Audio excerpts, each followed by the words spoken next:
इस वक्त हमारे साथ एक खास मेहमान जुड़ रहे हैं, केंद्रीय मंत्री गजेंद्र सिंह शेखावत जी, जोधपुर से सांसद हैं। शेखावत साहब का बहुत स्वागत है। हमने जो इस सर्वे किया है, इस सर्वे में ये साफ दिख रहा है कि आप भी लोगों को सीएम के तौर पर पसंद है। 19% लोगों ने कहा कि अगर गजेंद्र सिंह शेखावत मुख्यमंत्री बनते हैं तो उन्हें खुशी होगी।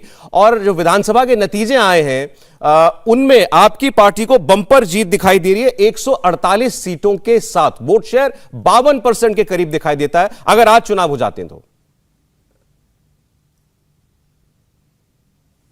देखिए, आपने मुझे कहा कि मुझे प्रसन्नता होगी।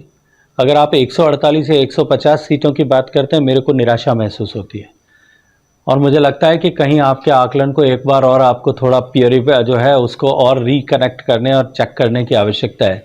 आज राजस्थान में जिस तरह का माहौल है, अगर आज की तारीख में चुनाव होता है, मैं आपको दावे के साथ में कह सकता हूं कि पिछली बार जब गहलोत साहब के नेतृत्व में 2013 में चुनाव लड़ा गया था, 2013 में चुनाव लड़ा गया था, तब 21 विधायक बाए थे। अब की बार तो मुझे लगता है कि जीप में भरने लायक सवारियां भी उनके पास में विधायकों के रूप में नहीं बचेगी। अच्छा, चलिए, अब जो आप ये दावा कर रहे हैं इसकी थोड़ी वजह भी हमें बताइए।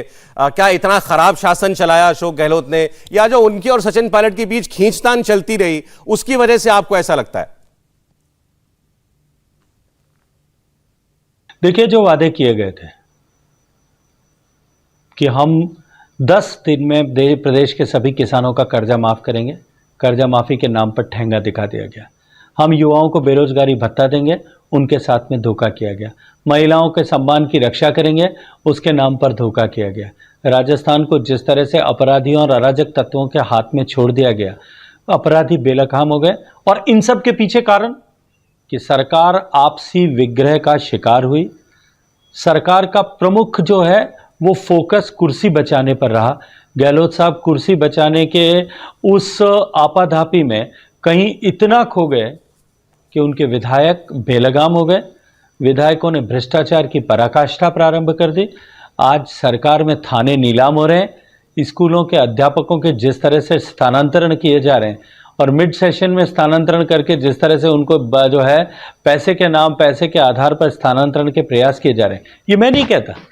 जब सम्मानित शिक्षकों के सम्मेलन में मुख्यमंत्री खड़े होकर के ये कहते हैं कि जो है पहले सुनते थे कि टीचर्स के ट्रांसफर में पैसे देने पड़ते हैं, क्या आपको भी देने पड़े? आपको तो नहीं देने पड़े थे। तो सब लोग खड़े होकर के नहीं, कुर्सी पर खड़े होकर के कहते हैं कि हम सब भी पैसे दे करके ट्रांसफर करवाते हैं। तो सरकार खुद ही अपने आप को सेल्फ सर्टिफाई कराने की कोशिश करती है और वहां भी लोगों की इस तरह की प्रतिक्रिया आती है, तो निश्चित रूप से लोग अपने आप को ठगा हुआ महसूस कर रहे हैं। और अब की बार कांग्रेस पार्टी को हराने के लिए और गहलोत साहब की सरकार को उखाड़ फेंकने के लिए दुगने जोश और उत्साह के साथ में मतदान करने वाले हैं। लेकिन एक शख्स है शेखावत साहब, सचिन पायलट, उन्हें यह लगता है कि अगर उन्हें पूरा कमांड मिल जाए, पूरी लीडरशिप उन्हें मिल जाए तो वो नतीजे बदल सकते हैं। इस आत्मविश्वास के लिए क्या कहेंगे?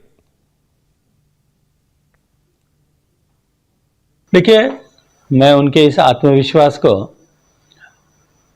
और जो उनकी कल्पना है उस दोनों के लिए उनका अभिनंदन करता हूँ। एक नेता को कम से कम ये आत्मविश्वास होना ही चाहिए, एक कार्यकर्ता में भी ये आत्मविश्वास होना चाहिए कि मुझे अगर मौका दिया जाए तो मैं बदल सकता हूँ। लेकिन मुझे लगता है कि अब पानी सर के ऊपर से निकल गया है। अब संभावनाओं के द्वार हमेशा हमेशा के लिए बंद हो गए।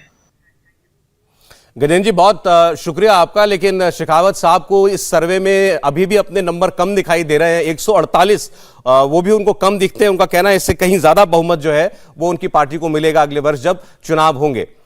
इंडिया टीवी हर वक्त हर जगह डाउनलोड करने के लिए सर्च करें India TV news Google play store या ऐप स्टोर पर।